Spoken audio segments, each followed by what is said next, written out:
অম্বুবাচী এই শব্দটির সঙ্গে আমরা কম বেশি সকলেই পরিচিত। বন্ধুরা, অম্বুবাচী মানে শুধু যে বর্ষার আগমন তা কিন্তু নয়। আমাদের সনাতন ধর্মে এই অম্বুবাচীকে এক বৃহত্তর দৃষ্টিকোণ থেকে দেখা হয়েছে। কি এই অম্বুবাচী? কেন অম্বুবাচী পালন করা হয়? কারাই বা এই অম্বুবাচী পালন করে থাকেন? এবং সনাতন ধর্মে এই অম্বুবাচীকে কেন এত গুরুত্ব প্রদান করা হয়েছে? সর্বোপরি এই বছর 2025 সাল 1432 বঙ্গাব্দে এই অম্বুবাচী কখন লাগছে, অর্থাৎ অম্বুবাচীর প্রবৃত্তি কখন শুরু হচ্ছে এবং অম্বুবাচী কখন ছাড়ছে, এই সমস্ত কিছু বিষয়ে এই ভিডিওতে আপনাদের সামনে বিস্তারিত আলোচনা করব।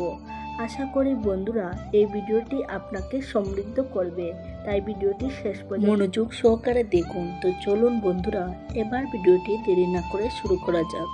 বন্ধুরা, হিন্দু ধর্মের একটি অত্যন্ত গুরুত্বপূর্ণ বাৎসরিক উৎসব হলো এই অম্বুবাচী। বিভিন্ন আঞ্চলিক ভাষায় এর বিভিন্ন নাম। কেউ কেউ একে অম্বুবাচী বলে, কেউ অমাবতী বলে, কেউ রজোৎসব বলে থাকে। আমাদের হিন্দু শাস্ত্রে এই পৃথিবীকে মাতা হিসাবে গণ্য করা হয়েছে। পবিত্র বেদেও বলা হয়েছে এই পৃথিবীকে ধরিত্রী মাতা। আমরা সকলেই এই পৃথিবীর মাতার সন্তান। অম্বুবাচীর রীতির পেছনেও রয়েছে পৃথিবী আমাদের মা। এই দৃঢ় বিশ্বাস আসলে নতুন বর্ষার শুরুতে পৃথিবী যখন প্রথম জলসিক্ত হয়ে ওঠে তখন তাকে ঋতুমতী নারী রূপে গণ্য করার সনাতন সংস্কারে অম্বুবাচীর উৎস। ঋতুর ঠিক পরবর্তী দিনগুলি যেমন নারীর পক্ষে সন্তান ধারণের জন্য আদর্শ, ঠিক তেমনি অম্বুবাচীর পরবর্তী সময়টাই ফসল ফলানোর জন্য সব থেকে শ্রেয়কাল বলে গণ্য করা হয়। প্রত্যেক বছর মহাজাগতিক দ্বারায় পৃথিবী যখন সূর্যের মিথুন রাশিস্থ আর্দ্রা নক্ষত্রে অবস্থান করে সেদিন থেকে অম্বুবাচী প্রবৃত্তি হিসেবে গণ্য করা হয় এবং তার ঠিক 3 দিন পরে সেটা শেষ হয়, আর তখন তাকে বলা হয় অম্বুবাচী নির্বৃত্তি। এই অম্বুবাচী নির্বৃত্তির পরেই কৃষকেরা তাদের জমিতে জমি চাষ করত। বন্ধুরা, আমরা জানি প্রতিটি মেয়ের ঋতুকাল বা রজস্বলা হয়। একজন নারী তারপরে সন্তান ধারণে সক্ষম হন। ঠিক তেমনি প্রত্যেক বছর অম্বুবাচীর এই 3 দিনকে পৃথিবীর ঋতুকাল গণ্য করা হয়। আসলে এই অম্বুবাচী উৎসবের মাধ্যমে ধরিত্রীকে নারী হিসেবে সমার্থক গণ্য করা হয়। এই সময় অসমের কামাখ্যা মন্দিরে অম্বুবাচী প্রথা অত্যন্ত গুরুত্বের সঙ্গে পালন করা হয়। নীলাচল পর্বতের শীর্ষে কামাখ্যা মন্দিরে অম্বুবাচীর সময়ে লক্ষ লক্ষ ভক্ত এবং দর্শনার্থী এখানে জমায়েত হন। তবে অম্বুবাচী লোককালীন সময়ে দেবী মন্দির এই সময় বন্ধ রাখা হয়। অম্বুবাচী নির্বৃত্তির পর দেবীর দর্শনের সুযোগ আসে। বন্ধুরা, এই বিষয়টি নিশ্চয়ই আপনি জানেন যে শাস্ত্রমতে ঋতুকালে মেয়েদের পূজা অর্চনা বা বিভিন্ন মাঙ্গলিক কর্ম থেকে বিরত থাকতে বলা হয়। আর এই অম্বুবাচী বা অমাবতীর 3 দিন ধরিত্রী মাতাকে রজস্বলা হিসেবে যেহেতু গণ্য করা হয়, তাই এই সময় বেশ কিছু নিয়ম পালনের কথা বলা হয়ে থাকে। যারা ব্রহ্মচর্য পালন করেন, যেমন ব্রহ্মচারী, সাধু, সন্ন্যাসী, যোগী পুরুষ, বিধবা মহিলা, এনারা কেউই রজস্বলা পৃথিবীর উপর আগুনের রান্না করে কিছু খান না, বিভিন্ন ফলমূল খেয়ে থাকেন। এই 3 দিন প্রত্যেক বছর আষাঢ় মাসের প্রারম্ভে শুরু হয় এই অম্বুবাচী প্রবৃত্তি, যা তাকে পরবর্তী 3 দিন পর্যন্ত।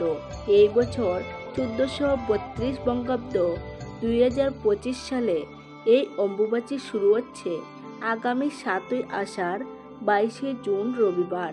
আগামী রবিবার দুপুর 2:57 থেকে শুরু হচ্ছে অম্বুবাচী প্রবৃত্তি।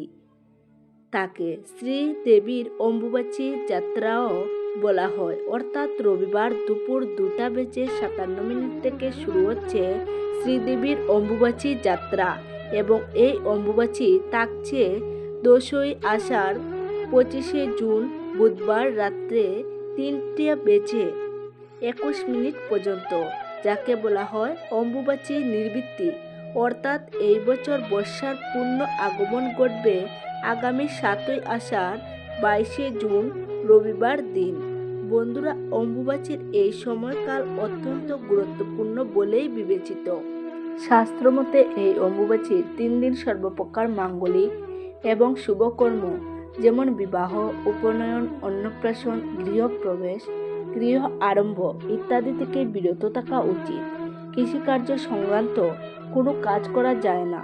চতুর্থ দিন থেকে কোনো বাধা থাকে না। এই সময় গৃহের বা মন্দিরের বিভিন্ন মাতৃদেবীকে যেমন কালী, দুর্গা, জগদ্ধাত্রী, বিপত্তারিণী, শীতলা, মা চণ্ডীর মূর্তি বা বাড়িতে যদি মঙ্গলঘট প্রতিষ্ঠা করে থাকেন তা অবশ্যই লাল কাপড় দিয়ে ঢেকে রাখতে হয়। এই সময় তুলসী গাছের গোড়া মাটি দিয়ে উঁচু করে রাখতে হয়। এই সময় ঘরের বিভিন্ন দেবদেবীর পূজার সময় কখনোই মন্ত্রপাঠ করা উচিত নয়। কেবল মাত্র ধূপ ও প্রদীপ জ্বালিয়ে প্রণাম করলেই হবে। তবে যারা শাস্ত্রমন্ত্রে দীক্ষিত তারা এই সময় মন্ত্রপাঠ করতে পারবেন। অম্বুবাচীতে গুরু পূজা করা যায়। এই সময় গুরু প্রদত্ত মন্ত্র জপ করতে পারবেন। আদিশক্তির বিভিন্ন মূর্তিতে বা পটে লাল কাপড় দেওয়ার পর কখনো সেই দেবীর মূর্তি বা পট এই সময় স্পর্শ করা উচিত নয়। তবে প্রত্যেক দিন দেবীর সামনে ধূপ বা প্রদীপ জ্বালিয়ে প্রণাম করা প্রয়োজন। এই সময় বাড়িতে কাঠের সহযোগে আগুন জ্বালানো বা খোলা আকাশের নিচে কাজ করা উচিত নয়। বিধবা এবং সন্ন্যাসীদের রান্না করা খাবার এই সময় গ্রহণ করেন না। এই সময়ে নখ বা চুল কাটা একেবারেই উচিত নয়। বলা হয় এই সময়ে নতুন বস্ত্র পরিধান করা ঠিক নয়, বিশেষ করে শার্টিন কাপড়। এই সময় নদীতে বা খোলা জলাশয়ে স্নান করাও উচিত নয়। এই সময়ে কখনোই জমি বা বাড়ি ক্রয় ও বিক্রয় করা নিষিদ্ধ। এই সময়ে অবিবাহিত মহিলাদের গাছে ফুল তোলার ক্ষেত্রেও নিষেধ করা হয়েছে। বলা হয় এই অম্বুবাচীর সময়ে যারা এই অম্বুবাচী পালন করে থাকেন তাদের ফলদান করা অত্যন্ত একটি শুভ কাজ। এই সময়ে কামাখ্যায় বা কাছাকাছি কোনো গণেশ মন্দিরে গিয়ে গণেশ দর্শন এবং পূজা করা অত্যন্ত শুভ বলে বিবেচিত হয়। এবং অম্বুবাচী প্রবৃত্তির পর দেবীর আচ্ছাদন ভালো করে পরিষ্কার করে নিতে হয়। তারপর দেবী মূর্তি ভালো করে স্নান করিয়ে পুজো করতে হয়। দেবীকে আম ও দুধ নিবেদন করতে হয়। বন্ধুরা, এই সমস্ত নিয়ম এবং আচারের মূল উদ্দেশ্য হলো ধরিত্রীকে মাতা হিসেবে গণ্য করা এবং আমরা সকলেই ধরিত্রীর সন্তান। তিনি আদিশক্তির রূপ। তাকে সুন্দর ও পরিচ্ছন্ন রাখার দায়িত্ব আমাদের। আশা করি দর্শক বন্ধুরা এই ভিডিও থেকে অম্বুবাচী সম্পর্কে জানতে পেরেছেন। তো বন্ধুরা, যদি ভিডিওটি ভালো লেগে থাকে তাহলে অবশ্যই একটি লাইক করবেন আর আপনজনদের সাথে অবশ্যই শেয়ার করে দেবেন। ভালো থাকবেন, সুস্থ থাকবেন। ধন্যবাদ।